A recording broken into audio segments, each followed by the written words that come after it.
আন্তঃজিলাটো বন্ধ আচলতে বন্ধও আছে। আমি এতিয়া বাছকাৰ গাড়ীখিনি গুৱাহাটী গ'লে আমাক যাব নিদিয়ে।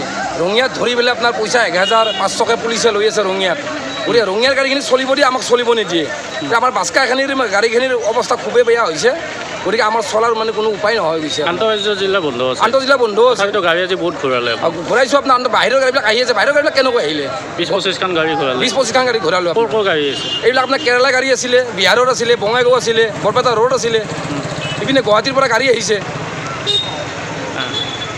চৰকাৰক কি ক'ম? চৰকাৰক এইটোৱে কৈছোঁ আপোনাৰ, আমাক এতিয়া খোলা লাগে, আমাক টকা পইচা একো নালাগে, আমাক খালি খোলা লাগে। আপোনালোক কিবা এটা দিয়া সিদ্ধান্ত? আমি সেইটো পইচাক লৈ আমি সন্তুষ্ট নহয় আৰু সেইটো পইচা আমাক নালাগে। ইমান বছৰ আমি বহিলোঁ, গতিকে এতিয়া 10,000 টকা দি আমি চলিব নোৱাৰোঁ। এতিয়া আমাৰ এনেকুৱা অৱস্থা হৈছে, আমাৰ হানচৰা অৱস্থা হৈছে, ল'ৰা ছোৱালীক আমি পালিব নোৱাৰা হৈছোঁ। চাউল দিছে, চাউল দিলেও আপোনাৰ চাউলৰ ভেক ভংনা হৈছে। চাউল আপোনাৰ কেতিয়াবা পাওঁ, কেতিয়াবা নাপাওঁ, এনেকুৱা ভাগ ভংনা হৈছে। আচলতে আমাৰ এনেকুৱা অৱস্থা হৈছে, আমি চলিবৰ উপায় নহয় হৈ গৈছে আপোনাৰ। গতিকে আমি এতিয়া কি কৰিম? এতিয়া বাছকাৰ আজি বহিব লগা বাধ্য হৈ গৈছে। আচলতে কামটো কৰিব লাগে পুলিচে, কিন্তু পুলিচৰ কোনো চেকিং নাই। আপোনালোক আজি কিমান টাইমৰ পৰা আছে? আমি ইয়াত ৰাতিপুৱা 5টাৰ পৰা আছোঁ। কিমান মানুহ আপোনালোক? মানুহ ইয়াতে আমাৰ 200 মানুহ হ'ব আপোনাৰ।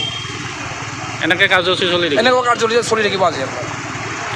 ইয়াতকৈ আৰু আপোনাৰ পিছত আমি আকৌ বহিম আপোনাৰ। যদি চৰকাৰে যদি আকৌ খোলাৰ আমাক মানে সিদ্ধান্ত নিদিয়ে বা চলিব নিদিয়ে, তেতিয়াহ'লে আমি ইয়াতকৈ আমি ভিখন কৰিম।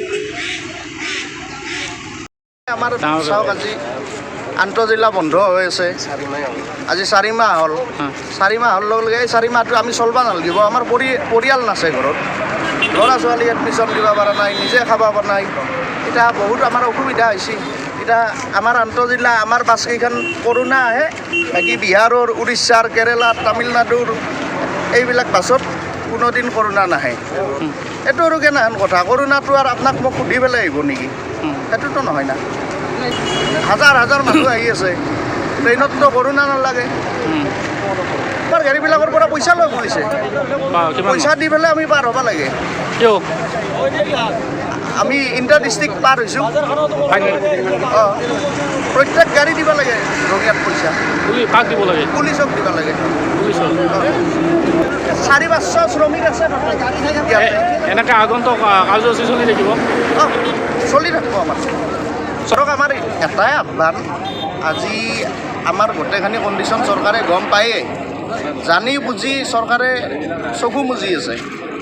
গতিকে আমাক যদি কিবা অলপমান ভালকৈ চকুটো মেলি কিবা আৰ্থিক দিয়া বুলি গম পালোঁ। আৰ্থিক 10,000 টকা কৰি দিম বুলি কৈছে, কিন্তু সেই 10,000টো কিমান বছৰ পিছত দিয়ে, কেইমাহ পিছত দিয়ে, সেইটোতো কোনো গেৰাণ্টি নাই। চৰকাৰৰহে কথা, চৰকাৰেহে কৈছে পইচাটো দিম। এতিয়া চৰকাৰে দিবও পাৰে, নিদিবও পাৰে। গতিকে সেইবিলাক নাটক কৰি থাকি লাভ নাই।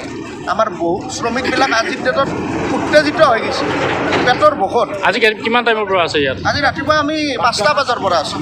কিমানখন গাড়ী ঘূৰাই? 20-25খন ঘূৰাই দিছোঁ। চব বাহিৰৰ গাড়ী আছে।